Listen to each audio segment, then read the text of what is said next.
Iranian Canadians in Manitoba are calling on Canada to step up pressure on Iran to stop its crackdown on protesters.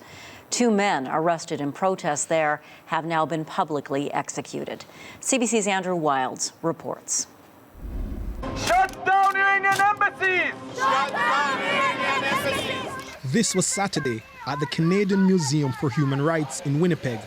The man with the megaphone is Mohammad Soleyman Nejad. He and others from the Iranian community are condemning the public hanging of an anti-government protester in Iran last week. By Monday, a second man was executed. So it was not something that we did not expect, but at the same time, it does not alleviate the pain. Iran's government says the man they executed killed members of the security forces, but many organizations say the executions are a ploy to intimidate protesters. Soleyman Nejad says he and others he's talked to back in Iran won't stop pushing for change. What these executions are doing are just, adding fuel to the blazing fire of anger that is inside the Iranians, either students, workers, anyone who is on the street. Nationwide anti-government protests in Iran are in their 3rd month.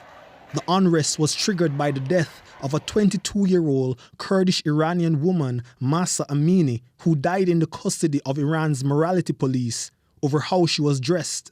Outside the Tehran cafe, solidarity is on display. Everyone upset. My wife is so upset. She can't even, talk, and she's at home. And not only my wife, every single Iranian across the globe, they're upset about this. Not only Iranian, I think all the world worried about the human rights in Iran.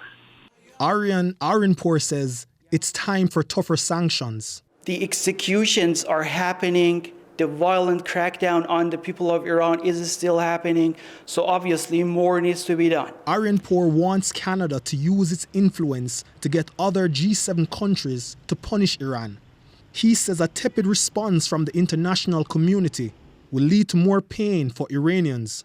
In the last 43 years, mostly the international community has been watching. And enough is enough. Something must be done, unless more and more people will die. Amnesty International says Iran wants to execute many more people connected to the protests. Arinpour and others say they're hoping that as more Canadians learn the details of what's happening in Iran, they too will call for change. Andrew Wilds, CBC News, Winnipeg.